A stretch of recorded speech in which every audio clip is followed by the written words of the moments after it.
to another video. Today we are gonna be doing another review on Classroom with the Elite. Episode 9 came out today at the time I'm recording this, and with it has come Peak Fiction. Volume 11 officially starts with this episode, and just to get right into it, I would say I really enjoyed this episode. Now, obviously, like the rest of the anime has been, there's been a lot of changes. They've cut a lot of scenes. I think, honestly, this is gonna be a spoiler for the light novel, so be warned now. But they cut out a scene that I think is really important. It deals with the teachers and their perspective, their own thoughts on the exam, because before this episode even begins, the volume starts with the teachers meeting and like discussing the exam with the new chairman, and discussing their concerns and everything. And the chairman's just putting them at ease, even though they don't really like it, especially after the last exam. They themselves were like really against it, but because they work there, they can't do much about it, so they had to deal with it. So that was cut. We just hop straight into it. Picks up right from last episode. Everyone's still just like in shock that that exam happened, and they lost the student. They lost a friend, and they want answers. Like Sudo-kun, and specifically, he wants to know why Ayano Koji was saved the way he was, not just like from getting expelled, but he was the most praised person. He has the protection point to stop him from getting expelled now. So, bunch of questions. He lies. He knows the answer, but he denies it. And then Harika saves him kinda with the fact that she's just guessing it was Arisu. Now, obviously, that is the answer, but they don't know that. So she just kind of puts the minds at ease about like, well, not at ease, but more just like trying to answer the questions, even though she's not really able to give a correct answer. But this episode really just focuses on the exam and explaining it. We see some character moments. This episode, I want to say it was animated earlier. I thought it happened later in the volume, but Kay's birthday scene was this episode, and oh my God, I loved it, man. Oh, I love her, man. She's adorable. She's precious. She's amazing. I adore that scene. It was great seeing it animated. They didn't animate the panel though, if I'm remembering though, which kind of sucks, but just seeing her animated, being all happy, her voice and everything, it's just perfect, man. I love it. I love it. I love it. But the final exam for the year one, for the first year of the high school career, is about to take place. And basically, it's going to be a class versus class exam. I mean, they always are, but like they're actually physically competing against one another in this one. Excuse me. And basically, how it works is it's the entire class against another class.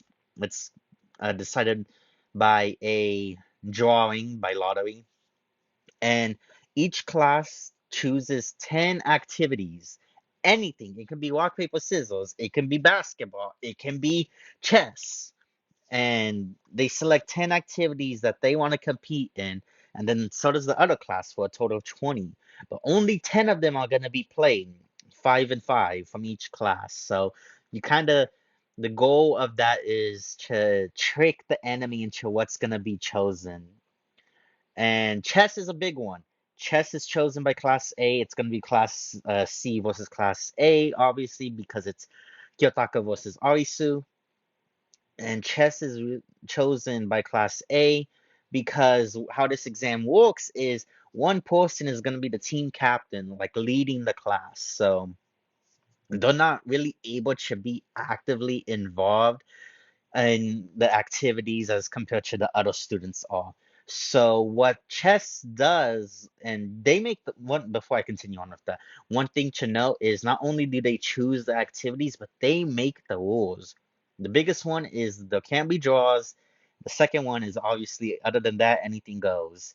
They have no limits to the rules. They can, so even if you're gonna be playing basketball, you can adjust the rules to how you see fit.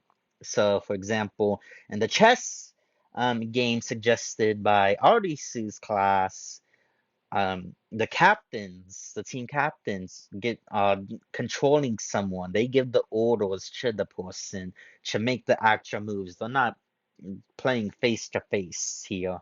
So there's that, and that's important because it's in this episode that Ayano Koji volunteers himself to become the class leader or the class captain for the team captain for the class, because obviously not only does he have the protection point, but because of that protection point, his classmates kind of have lost a little bit of trust in him, because it's like, how were you able to get this? Like, what happened? We know what we voted, and we would never do that for you. We would not give you all those praise points. So it's like, how did this come to be? So the kind of some of them are welcoming him, jumping at the opportunity, because if the class loses, the class leader is gonna get expelled. And obviously, because, or the team captain, not the leader, the class leader, but the class captain for the exam is gonna get expelled. So because he has a protection point, they jump at the opportunity to use him. But we get a small scene that is actually very important, because just because someone has the protection point, it's like, well, we're just gonna throw out, someone in the own class brings up the point that, so we're just gonna throw the games, because at this, obviously at this point, Kiyotaka is hiding his abilities, so they don't know what he's truly capable of. So some of them are kind of like, well, shouldn't we have someone who's actually capable of doing this job in this position? And, Horita's like, we can't really afford that right now. If we're going up against Class A, we need, this is like insurance, because while I'm obviously Horita herself would probably think she's the best choice for the class captain, especially because she's becoming more, she's taken the leadership role in Class C, especially away from Kyosuke Hirata-kun, and especially with what he's going through right now. I'll touch back on that in a little bit, but she doesn't even want to risk her own um, expulsion, even if she's probably the best one to be the leader. Well, obviously now we know Kiyotaka is, but they don't know that. So she convinces them, hey, let's just let Kiyotaka handle this. He's got this, all that. And another scene, this was at the beginning after like everyone kind of settled into the realization that they lost the person, that somebody got expelled. The new chairman makes his first appearance to us. Now, obviously, we see a bit of him in the light novel before this altercation, but this guy is not messing around. He comes out straight swinging, and by that I mean he literally trips Arisu, knocks her cane away from her, makes her fall to the ground, and then shoves Ayana Koji against the wall and is pinning him down. And he's just not messing around. Like, he's physically assaulting the students to get his job done. And because he literally tells us right then and there, like, hey, I have a message from your father, leave of your own free will. And, Kiyotaka is like, no. So they end up leaving it at that. But he makes it a point, he's like, I am your enemy. I am here to get rid of you and bring you back. So be prepared. Well, and because he's not, just because he's the chairman, he doesn't have total control of the school, because this is a government ran facility. So he does have rules and protocols to follow, so he can't just forcibly expel someone. But what he can do is implement and influence others in order to get Kiyotaka expelled, and that is what he's saying. And he even was the one that talked to Arisu about getting Kiyotaka expelled, but obviously Arisu went behind his back and gave him the protection points in order to protect Kiyotaka. So coming in to save the day, not so bad after all, huh, Arisu? But yeah, he's not playing around, and we really get to see it come forth in Year Two, which honestly, I hope it gets animated. I have mixed feelings on Year Two, but I do enjoy it, especially a lot of the new characters. Nana Sim, I love her. She's adorable. Best Year Two character, easily from the new ones. Obviously, I'm not talking about she's better than Kale. God no, Kay is supreme. But that's besides the point. But I'm gonna stop there before I go off track more with your chew on that can of worms. But other than that, the episode ends pretty uneventfully because obviously it's the start of the volume. It's just a lot of planning and exposition to prepare us for what's to come. Now, one thing before I end off is I do obviously need to touch on Hirata-kun, who is greatly affected by the loss of Yamaguchi. Now, obviously, they want the closest, but from like I mentioned in past reviews, he had this goal. He was the glue that held the class together for a lot of the whole year pretty much, and this broke him. And we really see that affect him, especially with his personality.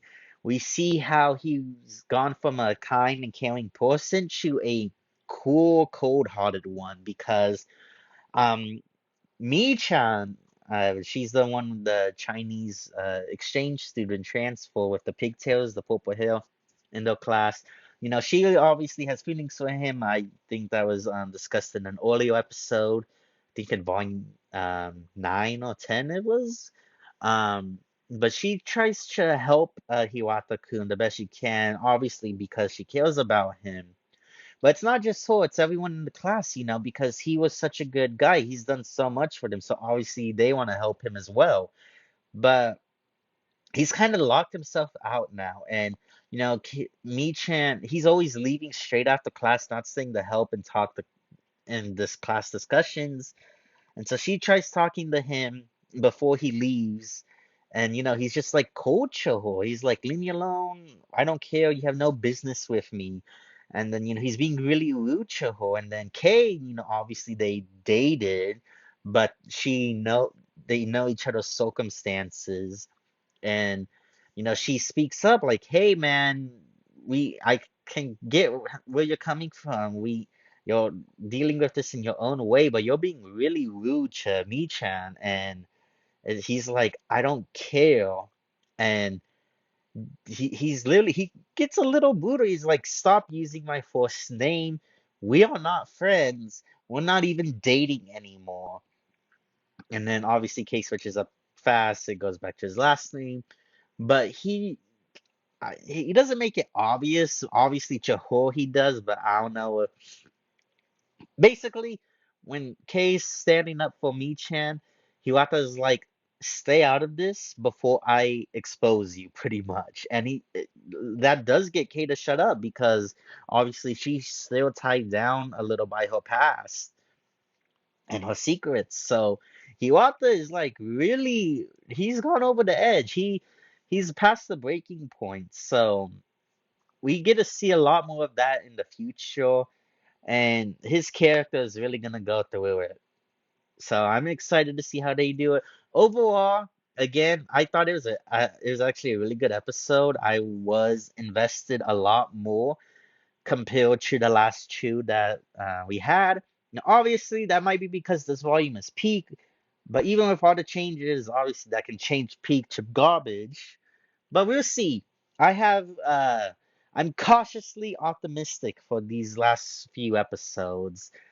I do hope Yochu gets animated, but I I have I'm gonna put my faith in Chalosh that they adapt Volume 11 well enough to be impactful. At the very least, if it's not gonna be one-to-one peak fiction, as long as they can manage to keep the impact and the emotion for the key moments, I think it would have done a good job. But that's it for me. I hope you guys enjoyed. I hope you guys enjoyed the episode as well. Look forward to the next 2 weeks of Volume 11, and then episode 13 is gonna be 11.5, I'm assuming. But let me know your thoughts on the episode down below. Have you enjoyed this season so far? Uh, Let me know if you're a light novel reader or anime only. I am interested to know what y'all guys think. Again, thanks for watching, and I'll see y'all next time. Peace.